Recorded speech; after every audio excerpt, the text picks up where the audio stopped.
Greetings. This is Doc Ock coming at you live and direct this new day from Black Facts Headquarters Central. Today, the proverb of the day today is, you set the trap after the rat has passed. You set the trap after the rat has passed. Yeah, just think about that one. That's one to just think about. Okay. And moving on from, that one is from Rwanda, Burundi. Okay, Rwanda, Burundi. And we're going to go ahead and also, next up is a poem by Stajabu, our poet, one of our poets of the month. Stajabu and her daughter Sanana, or V.S. Chochezi, as she calls herself these days. They are, we're featuring their poems. So we got one today just for this special occasion. And it's called By the Numbers. By the Numbers. In the beginning, cells divided and multiplied, and a species became by the numbers. We, by the numbers, educate our prescribed number of children, teaching them the importance of numbers as soon as they can say 2 years old.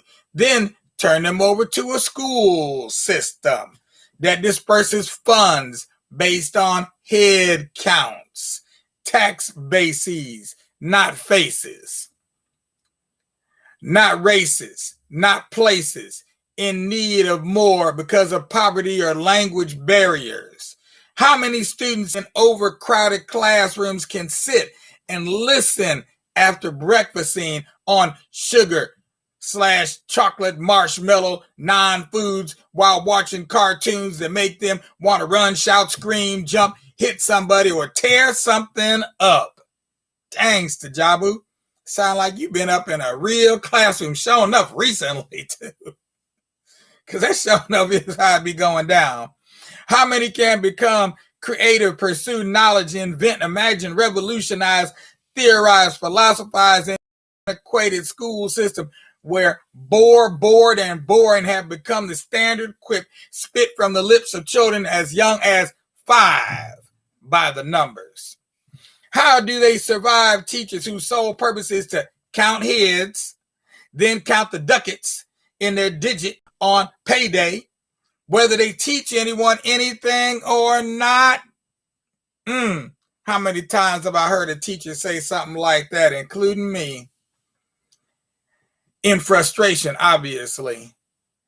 By the numbers, we declare a person educated when they have studied a number of years, completed a number of courses, written a number of publications, and display a number of letters after their name, not by evaluating their intelligence.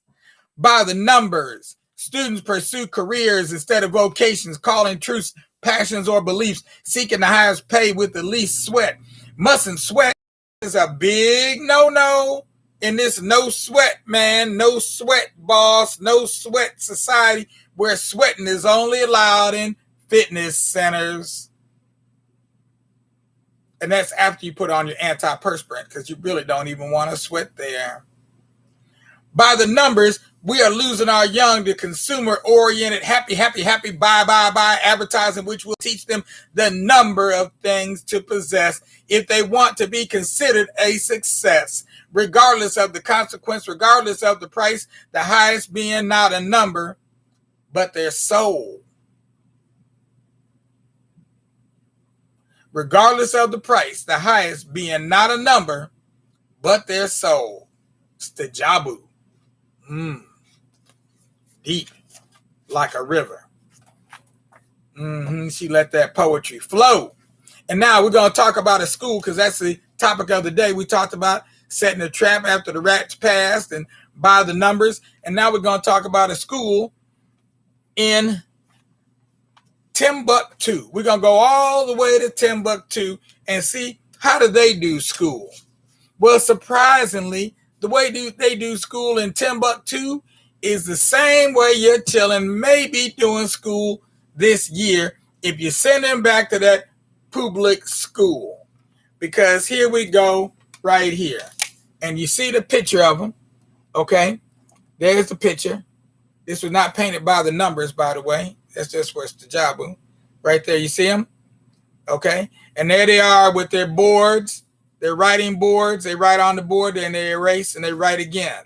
So that's their tablet or their, early form of a quote unquote computer. And you see the teacher over here at the madras. This is in the madras. And where are they at? They're outside. You see the sunlight coming in? They're teaching outside. The only thing is that there is a wall around the area they're teaching at, but they're still outside.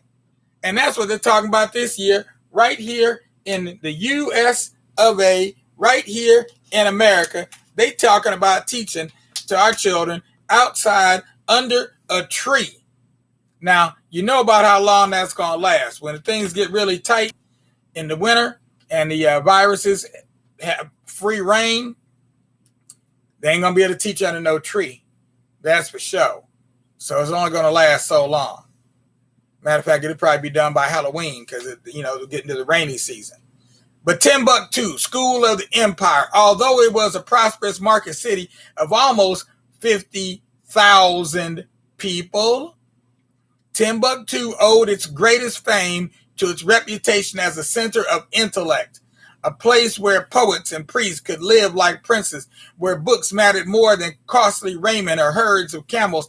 About 4,000 boys were students, and the cultural life of the city was dominated by scholars. According to the 16th century, that's in the 1500s, historian Leo Africanus, serious scholars were maintained at the king's cost and charges. Timbuktu had 150 Quranic schools where lessons were taught in Arabic, the language of the Prophet Muhammad, in a house of prayer or a mosque. Songhai boys would practice Arabic speech as their teacher wrote Quranic verses on a slate, while nearby an imam, a prayer leader, might discuss the scripture with a group of men. Advanced study frequently took place in the homes of established scholars who owned large libraries of books that had been laboriously copied by hand. The scholar Al-Haji Ahmed Ibn Umar, for example, could choose from among 700 volumes in his own personal library. For students, the goal of education was to gain sufficient understanding of the principles of Islam to apply them to everyday life. Students strove to sharpen their powers of analysis by studying grammar, literary style, rhetoric, and occasionally astronomy, history, mathematics, and medicine. As many as 300 of the city's most advanced scholars also served as community leaders who played a part in regulating public affairs and made sure that the concerns of ordinary people reached the ears of their rulers. But not all educated people became master scholars or community leaders. Some were scribes, making a living by copying books. Others found work as teachers, mosque functionaries, even tailors. Indeed, the making and embroidering of robes played a unique role in Timbuktu, giving poorer students a trade that would support them in their quest for further learning.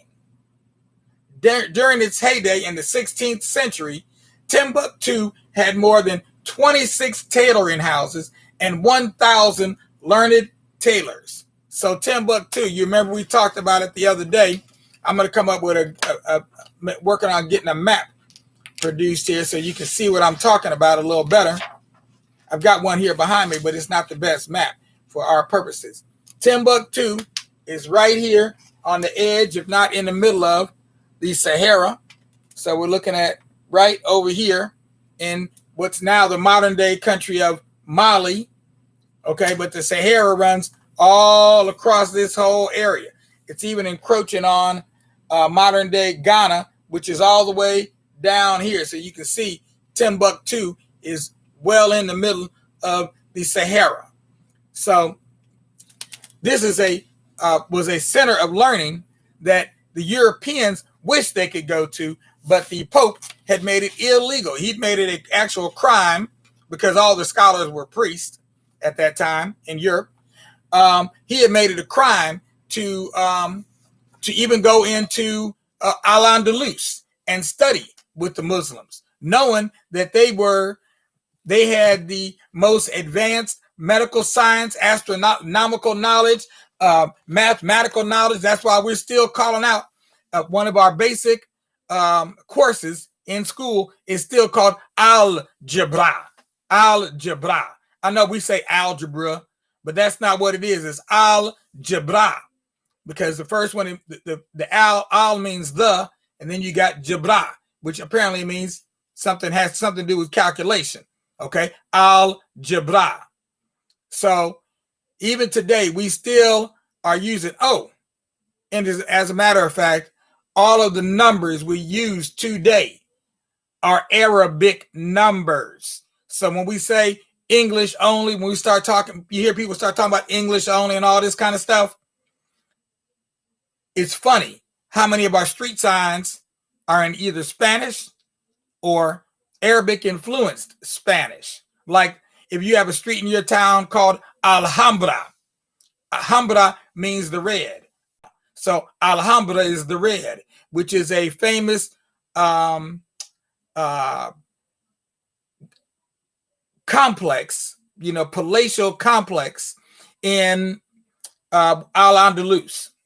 Okay, sits up on top of a hill, the red. It's still there today. If you go to Spain, you can visit. Spain used to be called by the Muslims. We called it or the Moors, we called it Al-Andalus. Today it's called Spain. So all these things are going on around us every single day, but we don't even always recognize what we're looking at. Or we have a tendency to believe the, what's the word for it? The mythology that has been created about Black people, that we didn't know nothing in Africa. We didn't have no books. We were uneducated. We were savages living in the daggone jungle. Okay. All of that is a myth. That doesn't mean some people didn't live in a forested area, but people were highly educated as well. Even some of those who lived in the forest. I'm not going to deny them education. Okay. So in this day and time, with all the many resources that we have available to us, libraries galore, everywhere you look, you throw a stone, you hit a library, and then you got the online libraries. We have no excuse for being uneducated, and we really don't even have any excuse for not teaching our children ourselves. Think about that. You've already been doing it, but we need to just do it on another, just step up our game, raise it, take it up a notch, see what happens, see what your children begin to do, the amazing things they start to do that you never thought they could do, because in school, there was more training going on than education. All right. Enough of my raving and ranting today. We're going to move on because my time is just about up. This is Doc Ock at noon and 9 signing off. Make sure to do what you need to do. Give us a thumbs up on YouTube. Give us a like on Facebook. Give us a share as well. And then also subscribe on YouTube so that when we come on live, you'll be right there with us and won't have to worry about giving us no jive about why you didn't see what you should have seen, because we're doing this all for you. I don't need to do this for me. I already got what I got. Now I can do what I do, but this is for you and for the youth. Okay. So keep that in mind, pass it on, share it with your friends and your family, even share it with your enemy, turn them into a frenemy. You know what I'm talking about. Peace out, y'all. I'm gone.